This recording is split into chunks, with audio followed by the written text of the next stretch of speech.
What actually makes someone travel 2,500 miles just for the chance of buying a knife?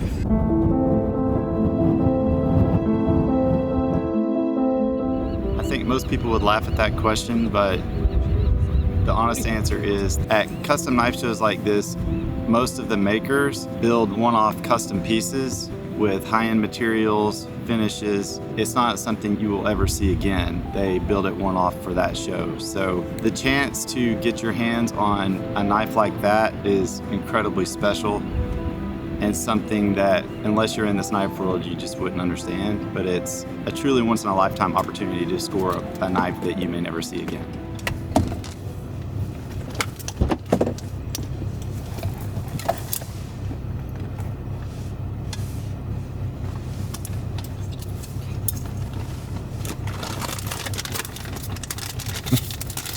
What? Are you videoing? Ryan's got the camera facing pointing up here. Gum. Gum. Where are we going? What is this place? Pacific Ocean. Pacific Ocean? It's Arcadia Beach. Is that what they mean by when they say the Pacific Coast? Because it's the Pacific Ocean? Uh-huh. You think? Yeah. What? I'm just asking. Why are you trying to trick me? Oh, I'm not trying to trick you. It's the Are Pacific you confident Coast. in that answer? That the Pacific Coast is the same as the Pacific Highway? I mean, Pacific Ocean? Uh-huh. Yeah. What will we call this place? The ocean? This. What is this area right here? Arcadia. That's what I want to know. I said it. I've been asking for 5 minutes. I said 5 minutes ago Arcadia Beach. Not when the camera's in your face. I said it. We'll have to go back and watch. Traveling with her. It's an experience. Is it true the best knives in the world can't just be bought?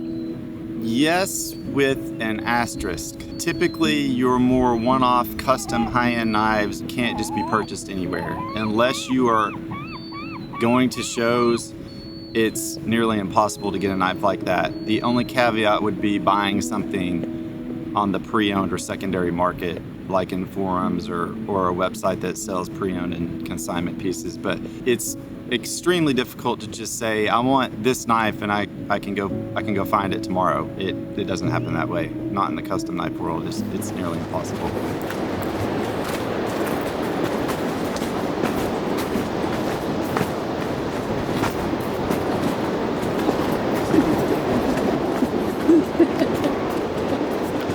He just said a ding ding. Hit me in the ding ding.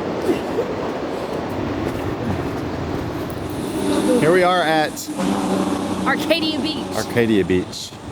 The beaches here are freaking crazy. Not like the East Coast. Look at these rock formations. Like, it's just insane. Take me back to what was going through your head during the first custom knife shows that you attended.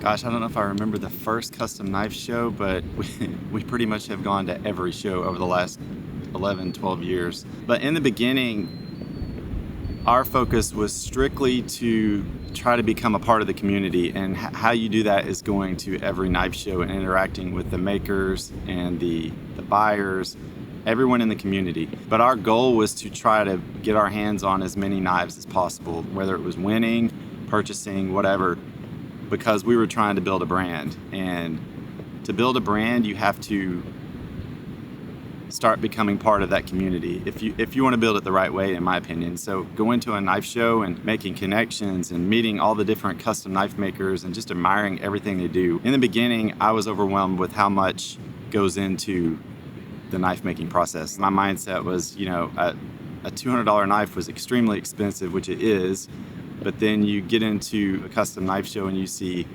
knives that go for $20,000 and $30,000, you realize it's completely overwhelming to think about what all goes into it. So just learning that aspect of the knife world and becoming a part of that community was our goal and our focus, and it still is. This is why we keep coming to shows, because we love being a part of this. Watching young makers grow older and get better, and it's truly inspiring and unique to see.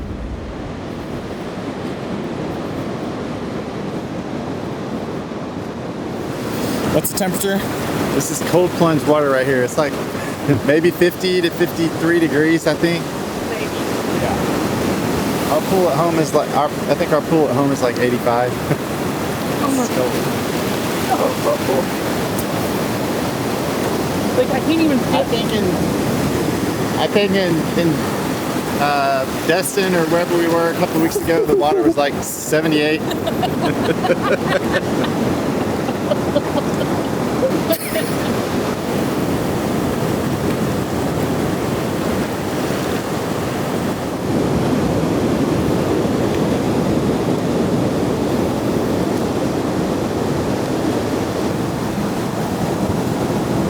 These look like dinosaur claws. These are gooseneck barnacles. They're a type of crustacean that thrives in the rocky intertidal zone. They attach themselves to rough surfaces and withstand harsh waves. They're often found in colonies alongside mussel beds, so we saw the mussels. And then while they are edible, these barnacles are often called dragon toes. Plucking them can threaten their population. I'm not eating that. And I love seafood. What makes a knife like the ones that you're about to see $3,000 instead of $300 or $30? Production versus custom. So a $3,000 knife will have much higher end materials, usually some sort of Damascus or polishing blade, hand ground. The time it takes to put that knife together and all of the craftsmanship, the materials, everything that goes into building that knife is a much different process than a production knife, which would be a $300 knife that, you know, is mostly done by machine and there's no hand finishing to it really. It's just assembly. A $3,000 knife has a much higher quality to it. It's typically something that would take much longer to build. You're paying for that maker's time and the amount of attention to detail they put into making that piece. It's a much different process.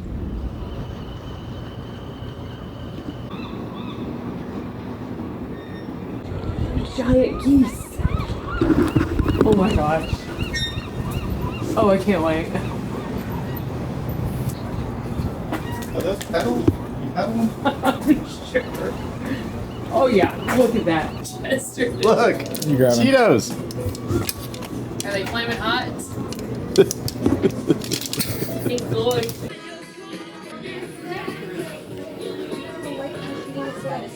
Taste the coffee I made. Put cinnamon in it.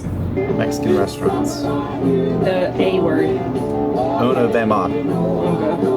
Guadalajara Taco Shop. Taqueria El Tarasco. Taqueria Parayos. Restaurante Ramos. Who had lemon poppy seed? Me. All right, and then did you have the chocolate or who got the biscuit? Yeah.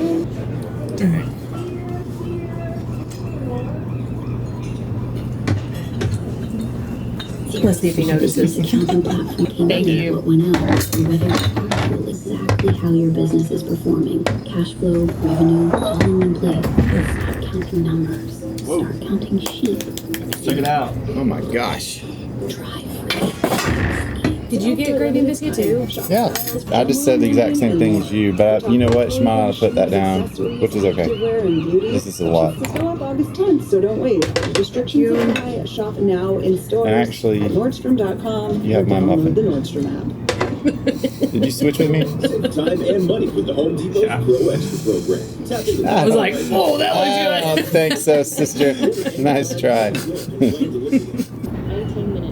What was the exact point in time where instead of hoping that people would notice you, people started to come to see you specifically? Well, I could go back quite a bit to probably our second or third Blade show. I remember walking through the crowd. Coco and I were walking through the crowd, and we knew nobody. Like, we still knew nobody in the community at all. somebody yelled out, I think we were walking through past the restaurant, somebody yelled out EKnives, and we both just were like, what? Like, somebody knows our name. Can't believe it. Which was really neat and really cool to see because we knew nobody.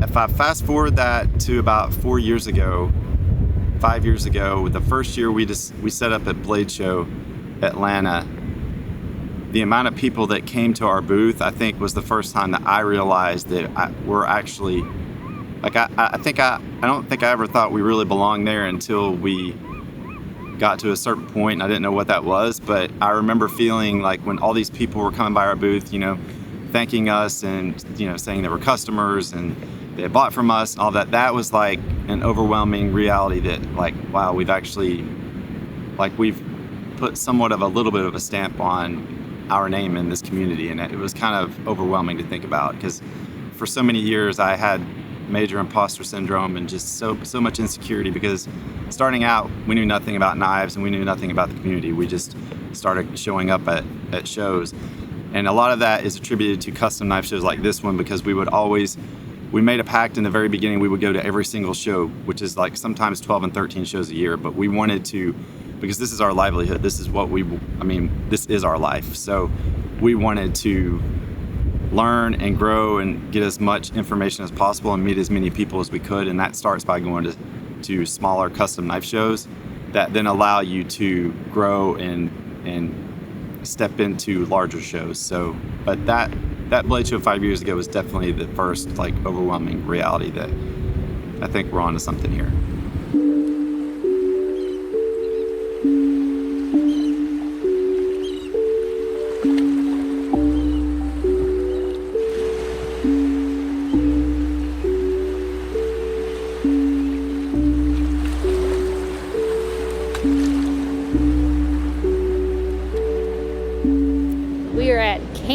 Beach. Coco has talked about Cannon Beach for 2 weeks. It's scenic.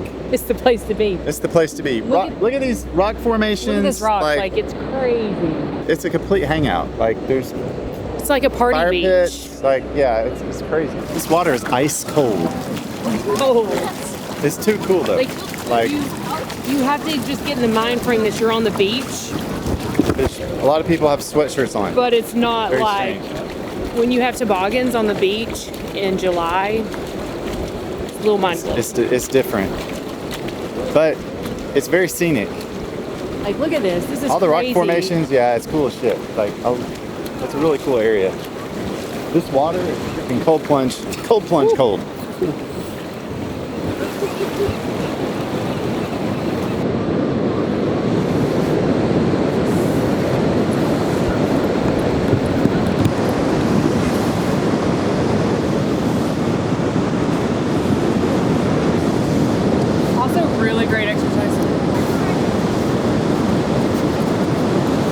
Doesn't matter what beach we go to, she carves her name or a name in the sand. She has to. She can't help it. You're on the beach. Like, be a kid. That's advertising. Free advertising.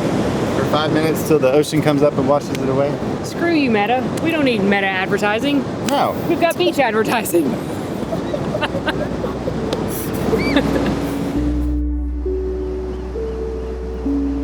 Is it possible that there's a point in all of this where you stop paying for the knife itself and start paying for something else? Yes, for sure. So just like anything in life, if you have something that you love, if you have a company you love, you buy into pretty much anything that they sell. It's all about branding, and companies do a really great job of, you know, getting us to buy into that. And people love to follow certain brands and certain people. So maker-wise, for sure. We've been to shows where you have Todd Rexford or Shiro or Michael Walker knives, or some of these custom guys, even Hawk and Strider. I mean, they will go for, we've seen some of these knives go for the average American salary, with the help of like Facebook groups and social media, where you just feel like you're a part of something bigger with these makers.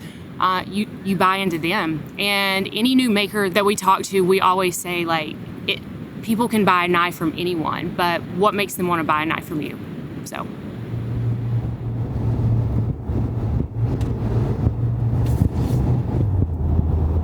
This is like where the wild things are.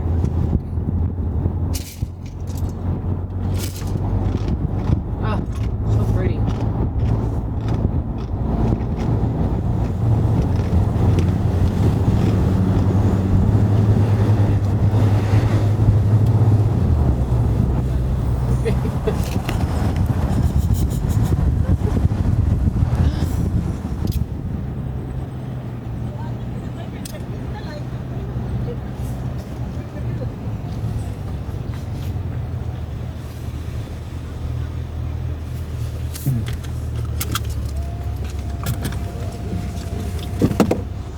Here.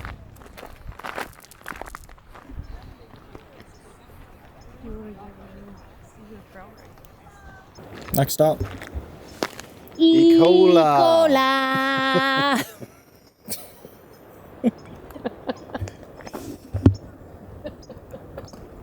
She's gonna get scared. It's dark. I'll have to go first. What? What?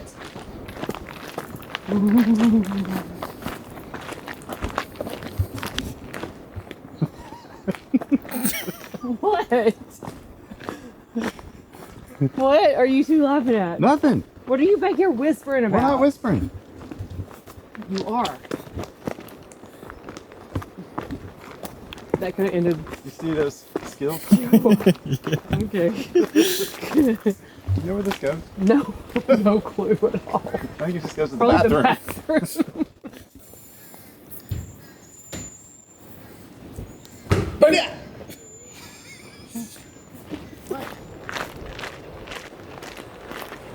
So, what would you say to someone who thinks that paying anything over $100 for a knife is unreasonable? I would say don't knock it till you try it. It may sound crazy, but you get what you pay for. And I'm not talking about, $3,000 knives. I'm talking about your $100 to $500 knives. Like, you get what you pay for. If you don't care to pay $60, $70 and break the tip off of your knife because the steel sucks, cool, that's fine. You're gonna buy another one. If you spend a little bit more money, you get what you pay for. And it's just like anything else. People have their vices, but once you hit that price point, you're just gonna keep going up because you're gonna realize the value in what you're paying for.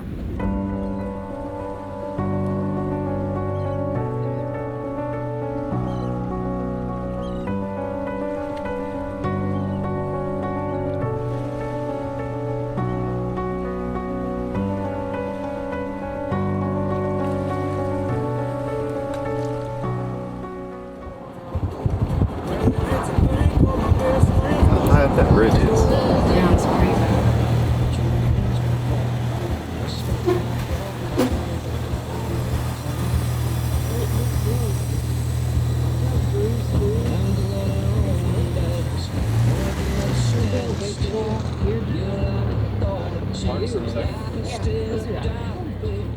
Okay, so we are in the town of Astoria, Oregon today.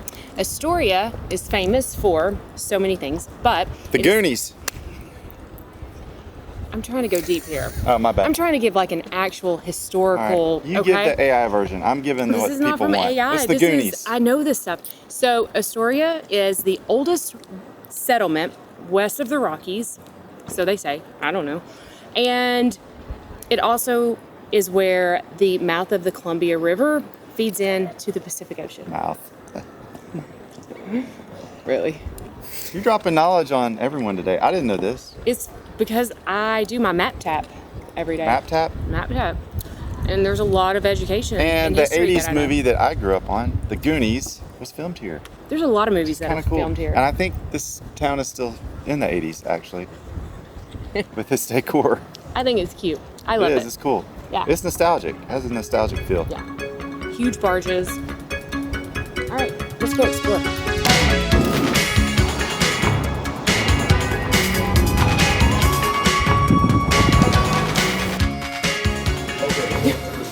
Coming from outside of the knife industry, what was something that surprised you that Clay might not have picked up on? Shanghai and Astoria. Coming from my background, which was the medical world, I have my nursing degree. I went straight into pharmaceutical sales, medical sales, and then worked 15 years as a corporate healthcare executive. Walking into this community, and something that I saw that Clay wouldn't have picked up on is, it's kind of sad. You know, healthcare, it's all about saving lives, and you should be passionate about helping people. And burnout is real in the medical field because you have insurance companies, you have big pharma, you have all of these people who don't know your patient. They are the ones that are dictating what you can do for your patient. So as a provider, or as a, you know, for a nurse or anything like that, you kind of feel disconnected from this patient because you can't actually give them what you know that they need. In this knife world, it's like we say all the time, we're not saving lives, but you would think we are. People are so passionate in this community. People are, they're so bought in, and they actually care about each other. And it kind of brought like a little bit of humanity back into my world, because I lost that working in corporate and in corporate healthcare for so long. So I think just like the passion of people, it's an amazing community, and it was something really cool to see. And then, I mean, also, I had no clue walking in how large this industry really was, how deep it went, and so that was pretty shocking to me when I realized.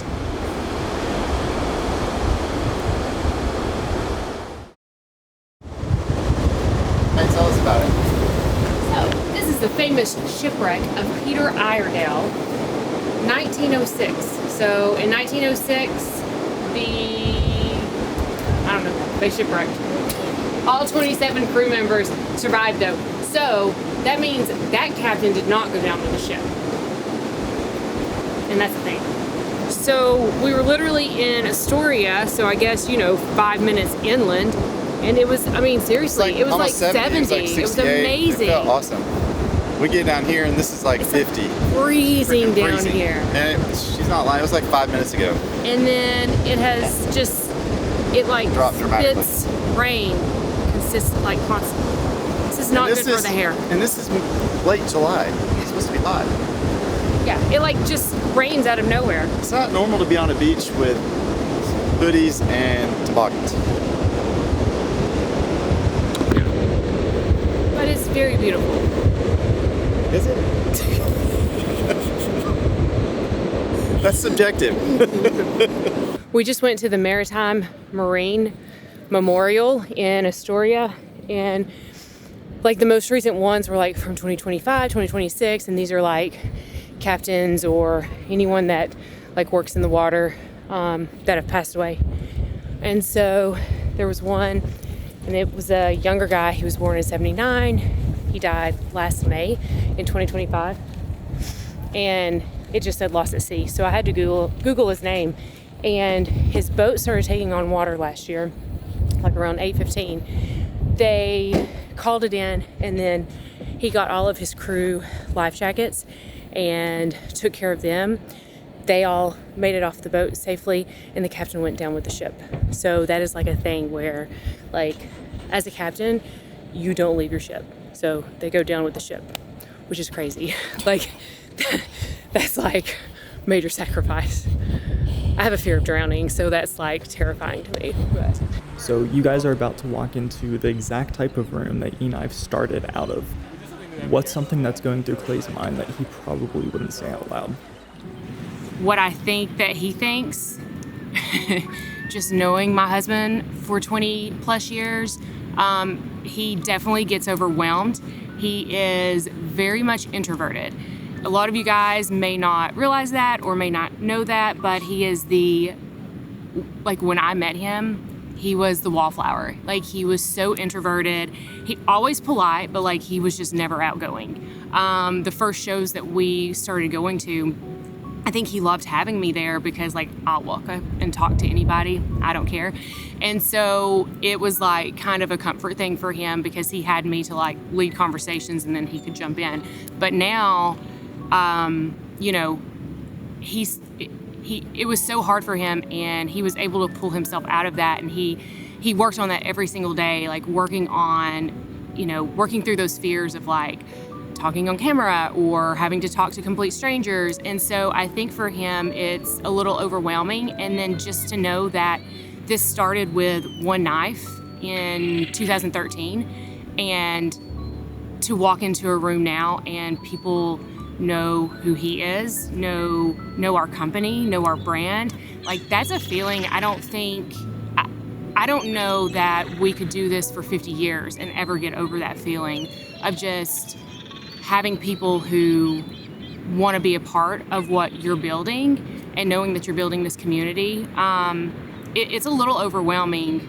We leave a lot of shows and just sit for a little while and talk about how grateful we are for what we've built and for our community. And it's really cool, but I know that he definitely does get a little overwhelmed sometimes, and he's probably saying, shit.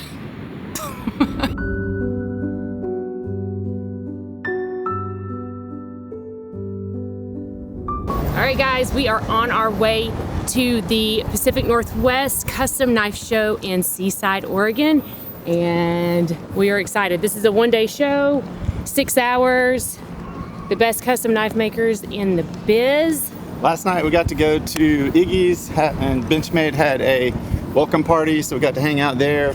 Thanks for the free beer, which is always nice. Thank you, Benchmade. Hung out with the Chris Reeve crew and several others, a bunch of collectors. Really cool to see.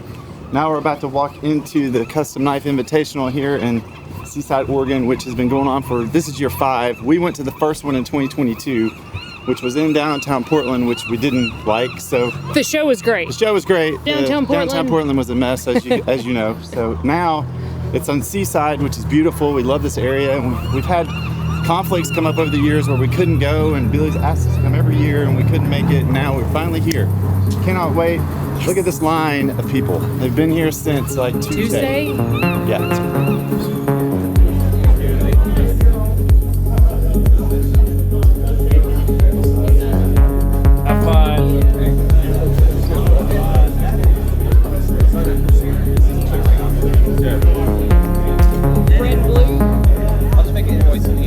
Yeah, I saw everybody coming in. I was like, the only way to get out of here. All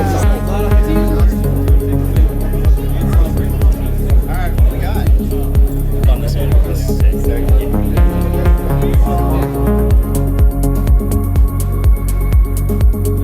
Okay, that is gorgeous.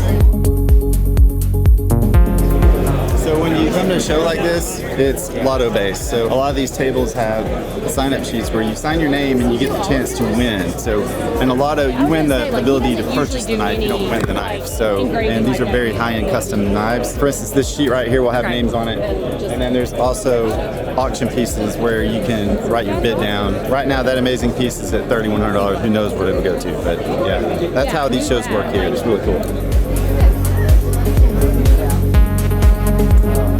So instead of like just tickets or something like that, a lot of guys have gotten creative over the years, and they've made it more fun when like you're doing a lotto. Instead of like having just a card and them calling your name or your number, Brandon, for example, is going to do dice. So like you play dice, as long as you roll high, you get to keep going until you win, basically. So he does that. Some guys do like cards where they like rip the card apart and you have to match the other half of the card. We'll come back at whatever time he's going to do this, and we will throw dice to see if we can win. and 3. 1, 2, Good to see you guys. So when we started 13 years ago, this is what we did. We came to every single custom knife show there was, like 12 or 13 a year. It's a room full of tables, custom makers. They all have knives on their table, usually one-off custom pieces. This is how we started. We would come to a show, try to win a knife. Our goal was to hit every single show and then build community. It's not just about going to the show, it's about connecting with makers and possible customers, and you build friendships and relationships, and that's what we did. We were trying to build a community. We still like to come to these shows because you get to see the people, reconnect with everyone, and check out what custom makers bring. Like, they bring some amazing pieces, and you can't find that anywhere else unless you come to these custom shows like this. What's up, guys? Clay and Coco with EKnives.com. We have a new release today from Ramon. We're sporting Ramon Chavez. Coco's got new nails today, so she wants to show them off. Yeah. 20 years from now, what do the two of you want to remember about this trip? In 20 years, hopefully we're huge, right? Like maybe we're a really large company, but I never want to forget the feeling of us ever being too big to do these type of shows. You know, I think just the feeling of being part of this community and being willing to travel literally from coast to coast to come to a show to support the makers and the promoters who have become friends over the years. We always love traveling to new places together. This is our first time on the Oregon coast together. We had Ryan with us to help us document and make this trip really special. Yeah, it's similar for me. Like, I hope that we continue to grow. That's obviously our goal, and God willing, that will happen. But the feeling of coming to shows like this, like she said, new experiences, new connections, it has a nostalgic feel. This town has a really nostalgic feel. It's like we stepped back into my childhood in the 80s. There are bumper cars, there's all kinds of crazy stuff here. And the feel of this show, I'll always remember. It's very intimate. This is how we started coming to shows like this, and we'll finish going to shows like this. This is just a part of us. It's what we're about. Connecting with everyone, the makers, new and old, customers, all of it. We always say this every time we go to a show like this, it recharges our battery. You go through the day-to-day of running this company and it can bog you down. But these shows every couple of months recharge us, and that's part of why we do what we do. You know, you can only go to Vegas so many times, but like a place like this, it's very cool to go and visit. Yeah, lots of memories.